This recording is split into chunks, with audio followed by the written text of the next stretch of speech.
TV13 Gujarati દ્વારા આજે આણંદ ખાતે મહાસન્માન પુરસ્કારનું આયોજન કરાયું છે।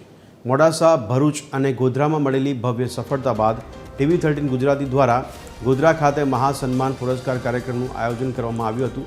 ત્યારબાદ હવે આણંદ ખાતે પણ આયોજન કરવામાં આવ્યું છે। આ કાર્યક્રમમાં સામાજિક ક્ષેત્રે અદ્વિતીય સેવાઓ આપનાર શ્રેષ્ઠીઓનું સન્માન કરવામાં આવી રહ્યું છે। આ કાર્યક્રમમાં અનેક મહાનુભાવો ઉપસ્થિત રહેશે। તો આ ગરિમામય સમારોહના મુખ્ય અતિથિ તરીકે ગુજરાત સરકારના માનનીય કેબિનેટ મંત્રી જીતુભાઈ વાઘાણી ઉપસ્થિત રહેશે। તેમની પ્રેરક ઉપસ્થિતિમાં વિવિધ ક્ષેત્રના મહાનુભાવોનું સન્માન કરાશે। આ કાર્યક્રમમાં કેબિનેટ મંત્રી રમણભાઈ સોલંકી, રાજ્યકક્ષાના મંત્રી કમલેશભાઈ પટેલ, રાજ્યકક્ષાના મંત્રી અને આણંદ જિલ્લા પ્રભારી મંત્રી સંજયસિંહ મહેડા ઉપસ્થિત રહેશે। જાણીતા લોક કલાકાર અને TV13 ગુજરાતીના ડિરેક્ટર કીર્તિદાનભાઈ ગઢવી આ કાર્યક્રમમાં વિશેષ ઉપસ્થિત રહેશે। આ ઉપરાંત આણંદના સાંસદ મિતેશભાઈ પટેલ, આણંદના ધારાસભ્ય યોગેશભાઈ પટેલ, સોજિત્રાના ધારાસભ્ય વિપુલભાઈ પટેલ, ખંભાતના ધારાસભ્ય ચિરાગભાઈ પટેલ, ઉમરેઠના ધારાસભ્ય ગોવિંદભાઈ પરમાર તેમની ઉપસ્થિતિ સાથે કાર્યક્રમની શોભા વધારશે।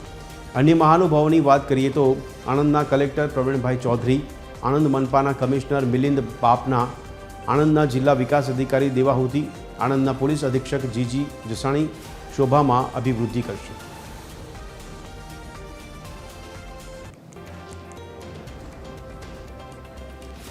આજ અંગે વધુ વિગત આવી રહ્યા છે અમારા સંવાદદાતા મનન હિંગુ। મનન, આ જણાવશો કે મહાસન્માન પુરસ્કારનું કેવું આયોજન, કયા કયા અગ્રણીઓ ત્યાં હાજર રહેવાના છે અને મહાસન્માન પુરસ્કારમાં કોને કોને પુરસ્કાર આપીને સન્માન કરવામાં આવશે?